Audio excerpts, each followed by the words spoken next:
Dear students, ఈరోజు మనం 9వ తరగతిలోని భారతదేశ భౌగోళిక స్వరూపాలు అనే పాఠాన్ని సులభంగా నేర్చుకుందాం. ప్రపంచంలో అత్యంత భౌగోళిక వైవిధ్యం కలిగిన దేశాలలో మన భారతదేశం ఒకటి. ఎత్తైన మంచు పర్వతాలు, విశాలమైన మైదానాలు, పురాతన పీఠభూములు, విస్తారమైన ఎడారులు, అందమైన సముద్ర తీరాలు, మనోహరమైన ద్వీపాలు, ఇలా అనేక రకాలైన భౌగోళిక స్వరూపాలు మన దేశంలోనే ఉన్నాయి. మన దేశాన్ని 6 భౌగోళిక స్వరూపాలుగా వర్గీకరించవచ్చు. హిమాలయ పర్వతాలు, ఉత్తర మైదానాలు, ద్వీపకల్ప పీఠభూమి, ఎడారి ప్రాంతము, తీర మైదానాలు మరియు దీవులు. ఇప్పుడు వాటి గురించి సంక్షిప్తంగా తెలుసుకుందాం. హిమాలయ పర్వతాలు. భారతదేశానికి ఉత్తర దిక్కున అద్భుతమైన హిమాలయ పర్వత శ్రేణులు విస్తరించి ఉన్నాయి. ఇవి ప్రపంచంలోని అత్యంత ఎత్తైన పర్వతాలు. మధ్య ఆసియా నుండి వచ్చే దట్టమైన చలిగాలులను అడ్డుకుంటాయి. ఇంకా జీవనదులైన గంగా, సింధు, బ్రహ్మపుత్ర, యమున వంటి అనేక నదులు ఇక్కడి నుండే ప్రవహిస్తాయి. ఒకవేళ హిమాలయ పర్వతాలు లేకపోతే ఉత్తర భారతదేశం శీతల ఎడారిగాను, దక్షిణ భారతదేశం ఉష్ణమండల ఎడారిగాను మారిపోయేది. అందుకే హిమాలయాలను భారతదేశానికి సహజ రక్షణ కవచాలుగా అభివర్ణిస్తారు. ఇక 2 ఉత్తర మైదానాలు.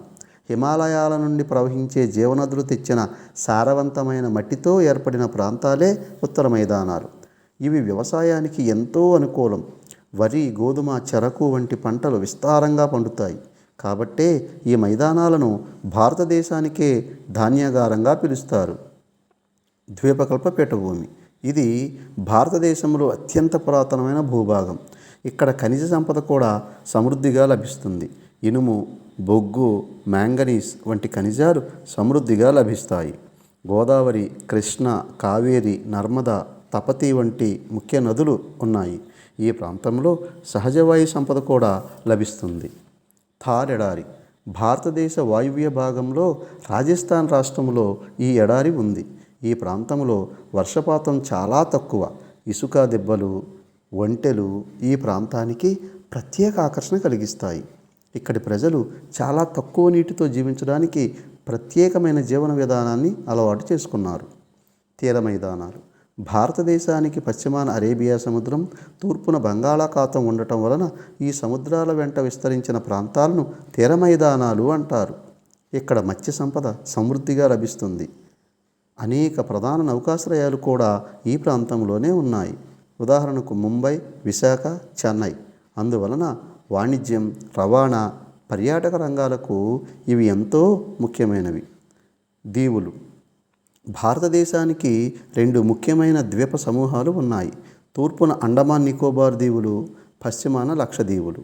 ఇవి ప్రకృతి అందానికి నిలయాలు మాత్రమే కాదు, మన దేశ భద్రతకు, సముద్ర భద్రతకు కూడా ఎంతో కీలకమైనవి.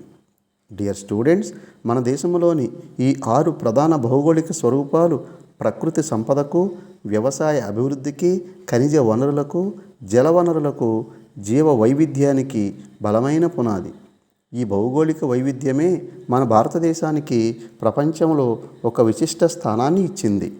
ముఖ్యాంశాలను మరోసారి చర్చిద్దాం. హిమాలయాలు భారతదేశానికి సహజ రక్షణ కవచాలే, అంతేకాక జీవనదులకు పుట్టిల్లు. ఉత్తర మైదానాలు సారవంతమైన వ్యవసాయ ప్రాంతాలు ఇవి. ద్వీపకల్ప పీఠభూమి పురాతన భూభాగము మరియు ఖనిజ సంపదకు నిలయం. థార్ ఎడారి అతి తక్కువ వర్షపాతం, ఇసుక దిబ్బలు, ఒంటెలు ఇక్కడ ప్రత్యేక ఆకర్షణ. తీర మైదానాలు మత్స్య సంపదకు, వ్యవసాయానికి, వర్తక వాణిజ్యాలకు కేంద్రాలు. దీవులు అండమాన్ నికోబార్ మరియు లక్షద్వీపులు సముద్ర భద్రతకు కీలకం. మరో పాఠంతో మళ్ళీ కలుద్దాం. Thank you.